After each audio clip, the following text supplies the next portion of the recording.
Hello,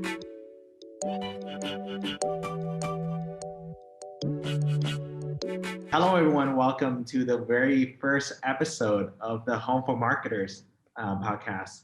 Despite the name Home for Marketers, we really want to create a platform for marketers, students, AMA members, leaders, and professionals to share their experiences, share their thoughts, and their advice. And especially during the pandemic right now, where everyone is studying from home, working from home, we really want to just create a sense of community where our members can come together and um, share life. And yeah, we hope to bring value to you. So keep listening, keep continue to support the podcast. And that being said, we have with us today our first guest of the podcast, Lucas Mack. If you've been with us before, you might recognize him from our past guest speakers events and also the Etiquette Dinner, which felt like a long time ago, but he was there as well. He's also the founder and creative director of Fourth Avenue Media, a keynote speaker. Definitely check out his TED Talk, and also the host of the Golden Rule Revolution podcast. What's up, Lucas? How are you doing? Brother, I'm doing great. Thanks for having me on. What an honor. I didn't to be the first guest. This is quite a treat. Thank you. For sure. Thank you for being part and supporting this. So why don't do you mind sharing a little bit about yourself and your journey? Yeah, sure. Before I talk about professional journey, I just want to share, I've been doing this lately. Before I talk about professional, I'll talk about my personal. And I'm a husband. I've been married coming up on 15 years. I'm a father of 3 children, a 9, almost 7-year-old and an almost 5-year-old. So they're excited about those turning the numbers there from even to odd. But yeah, I professionally I've done a lot of different things. Sometimes I'm in meetings with people and I have a lot of different background to pull from when I'm in meetings, and people laugh because I've been a journalist, professional journalist. I was an on-air TV reporter. I did that for many years and finished up at Como TV as a reporter. And then I started Fourth Avenue Media, which is a creative agency to help companies define their story and then tell that story with such invigorated passion externally as marketing to clients, but also internally to employees, to get people refired up for why they're doing what they're doing. It's not just a job. It's not a W-2. It becomes more a vocation. It becomes like, man, we are here to make a greater impact in the world. I just happen to do that by what I'm doing for 8 hours a day. So gone from the newsroom to the boardroom, as I like to say, published a book. I was a published author back in 2013, wrote a book called Everyone Has a Plan, how they get, everyone has a plan until they get punched in the face, how to develop your story and achieve your dreams. And it's really for marketing professionals and young marketing professionals, because I talk about the 5 questions that make up a story: who, what, when, where, and why. Mm-hmm. And companies and people are really good. Can you hear my dog? Yeah, I can. Okay. Hold on real quick, brother.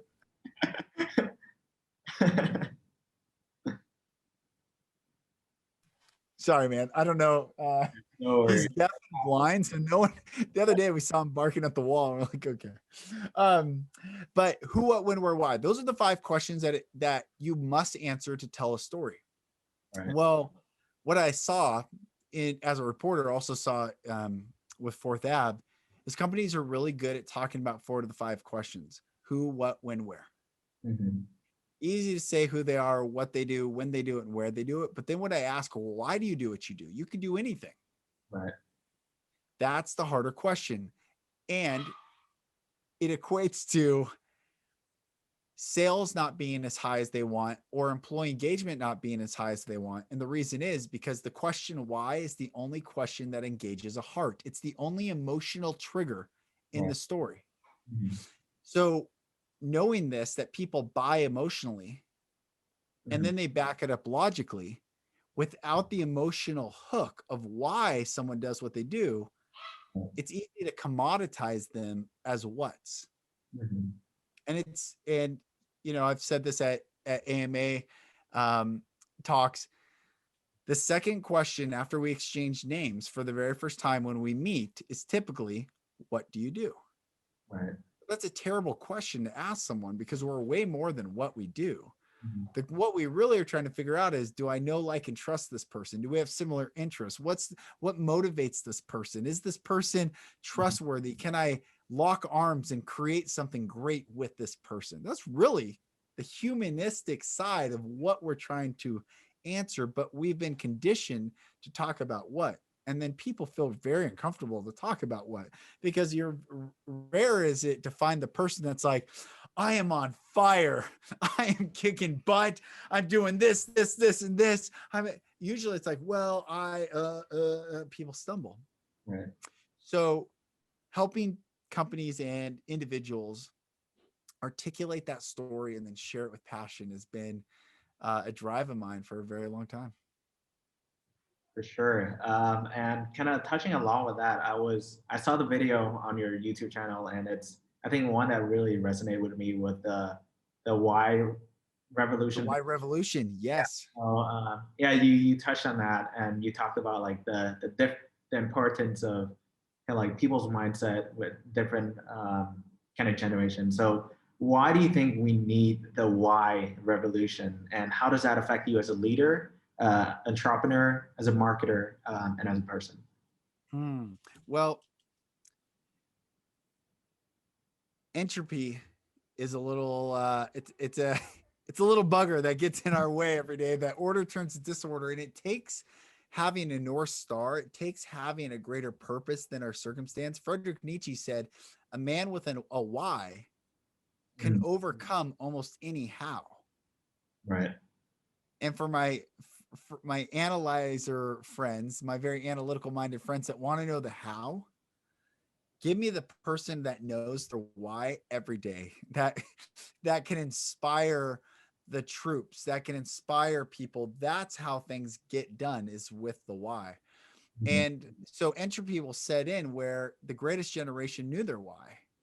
Right. American wealth was built off the greatest generation locking arms, not just in World War II and defeating fascism, Mhm. but the culture, the mindset that we are going to do something that is bigger than ourselves. But then I talk about the baby boomers inherited the wealth created by that greatest generation Right. because they didn't have to pull from their they didn't have to pull the moxie, the grit, the passion. They didn't have to rise to that occasion. They inherited that. I'm not saying that all of them, this is obviously a generality, but they inherited the wealth. And so instead of focusing on the why, they focused on the what, because they wanted to maximize the Right. output. They wanted more wealth. Mhm. So they, instead of focusing on the why, they focused on the what. And that's when we had a manufacturing boom in the United States, and Right. then coincidentally in the world. Mhm. But after a while, the boomers, which were the second, which is the second largest American population generation ever born prior to the millennials, 70 million baby boomers were born. Mhm. But after a while, discontent arose in society. You have the 60s up into the late 60s, where we have 3 national leaders assassinated. We have the Kent State riots. We have the Vietnam War. America started to lose their sense of purpose. It became confusing. It became muddled. It became infighting. And Mhm. so the boomers essentially lost that great sense of purpose. And Right. then the Gen X um, generation comes along. They realize, hey, what is insufficient? And that's where you get the punk rock and the subculture basically rejecting this tie, suit, go to work, do your job, pension plan, be a good employee. So you have the Gen Xers, but there were only 50 million Gen Xers. So there weren't enough Gen Xers to replace the boomers. And the Gen Xers realized that what was insufficient enough, it was insufficient to produce inspiration. So instead of focusing on the what, they focus on the how. Right. And that's when we did have a technological revolution in this country and around the world, Mhm. because they broke down process. And in breaking down that process, a lot of incredible technological inventions took place. However, you extend a how out long enough, and you're still left without meaning and purpose. Mm-hmm. So now we are in this 80-year revolution back to why. Right. Why? I mean, what's the question that I have 3 children. I can attest to this. When they're young, they ask why about everything. Mhm. And I'm thankful they do, because they want context to the content given. And I write in my book, content without context is a very dangerous thing. Mhm. The why is the only question that gives context. It's not the what and where and the how and the when. It's the why. Right. And humans need the why answered before they go out and put forth maximum output and energy. Mhm. And the companies that do articulate their why very well change the world. Apple, Mini, Tom's Shoes, Mhm. Zappos, change the world. Appreciate that. I know we talked a lot about the why, but in this, I'm going to ask you about the what a little bit. So, That's great. That's great. the role, like, yeah, with your diverse experience, starting your company, working as a consultant at T-Mobile, Microsoft, what is the most important mindset that you always bring with you? Okay. Oh, this is such a good question. No one's ever asked me this in a podcast setting like this. And this is a word that in 2020, I was able to articulate, but it wasn't something that was in my vernacular prior. It wasn't something in my nomenclature that I would speak. It's the word sovereignty. Mhm. And when I walk into, I've been a keynote speaker and an MC on a global elite, the billionaires cruise in 2019. Some of the wealthiest and most powerful human beings on this planet. Mhm. Celebrities were on there, all sorts of people. I've been in that group. I've worked with nonprofits. I'm just as a father and a husband, and what I have brought with me that has served me really well, which I want to implant and impart into every student right now, is the word sovereignty. Sovereignty is being void of insecurity.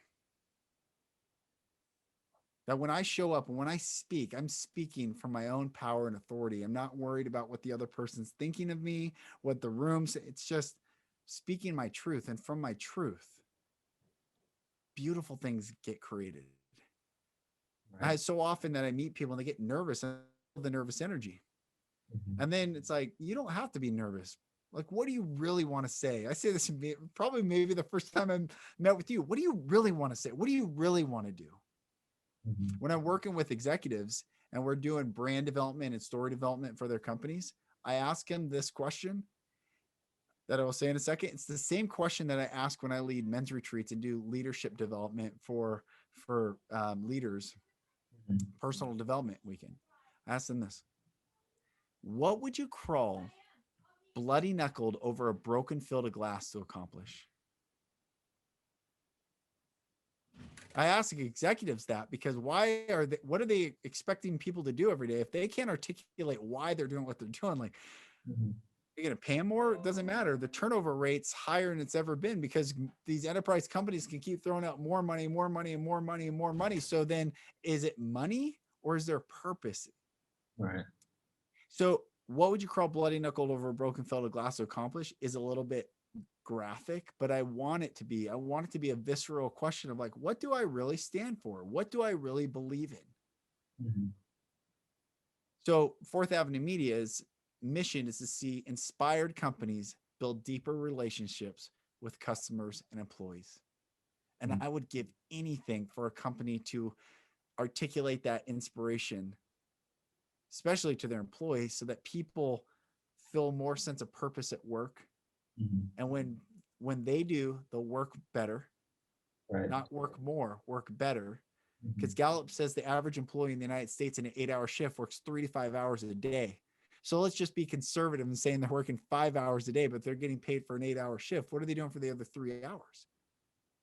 Mhm. Not that they have to be robots and perform 8 hours. hours. But what if they worked 1 hour more and had fun and Right. did it with purpose and intention? Mhm. Let alone the people that are working 3 hours a day in an 8 hour shift and getting paid for those 5 hours of who knows what they're doing.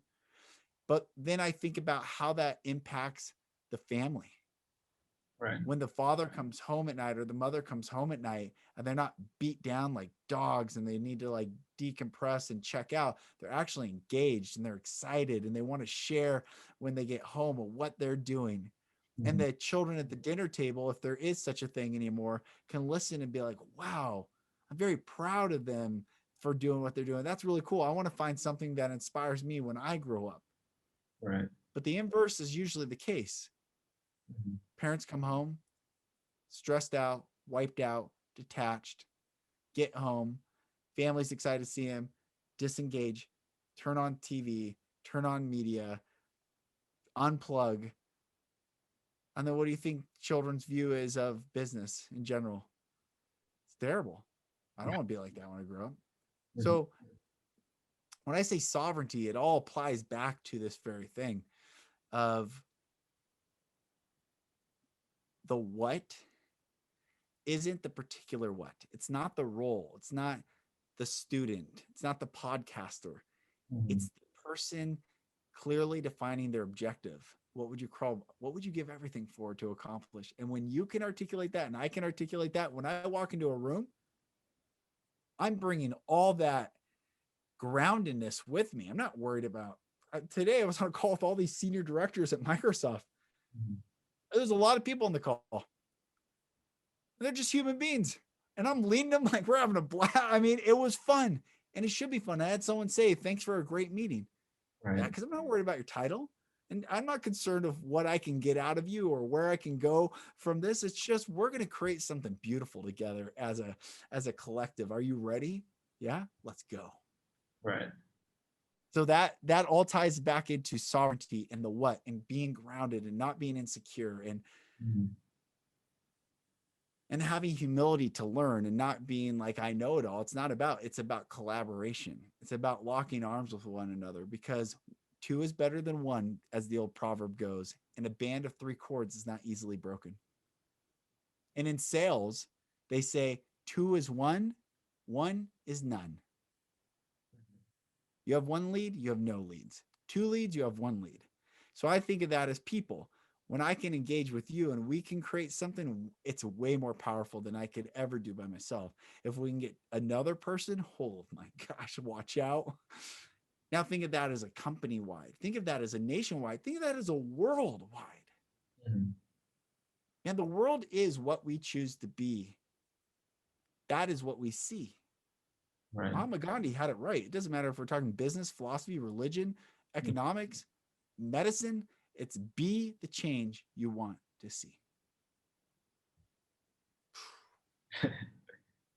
Yeah, thank you for that. And I think that reminded me of the talk you made at the etiquette dinner when you start seeing a person as who they are and not just what they do and how they're going to do it and other different things that they're going to get from that connection. So it was really special for you to share that message. Mm, And I always appreciate your energy and the words that you're sharing with me, with us, the students right now. So I know we don't have a limit of time, and yeah, just really appreciate you coming in and sharing and supporting the podcast. It's also the first guest on the podcast. So thank you for that. brother, it's an honor. And everyone listening, I just want to bless you in that whoever you are right now listening, whatever you're going through, wherever you are listening, everything is going to be okay. Just keep going. Do not quit. Mhm. Stop listening to the news. Stop listening to negative people. Stop listening to everything's going to be okay. Your life is going to be beautiful. And it is going to be beautiful because you choose it to be beautiful. So that's just a blessing I want to leave with everyone. And there is this last thing I know we got to wrap here. You can't separate humanity from business. That's been done before and it led to very horrific things. We Mhm. are all humans choosing to engage each other during the day. Yes, there's an exchange of pay for the time and effort that we put in, but we're humans first. We are job titles second, third, fourth, maybe last. Right. For sure. Thank you, Lucas. Is it okay if I put out your LinkedIn or anywhere where? Yeah. People reach out to me. Yeah, you eventually I get through all the messages. Like you, I don't know when you reach out originally, but yeah, we got connected. You reached out to me on LinkedIn. I finally found it, and yeah, please send. And people can go to my website lucasmack.com. You can go to Fourth Avenue Media. We have internships. People, if you're interested in two types of internships, we do social media internship, and then we do more account management, understanding like strategy aside. But yeah, thank you, brother. And thank you for everyone listening. Thank you, Lucas. And thank you, everyone, for tuning in and listening. We will see you in the next episode of the Home for Marketers podcast. See ya.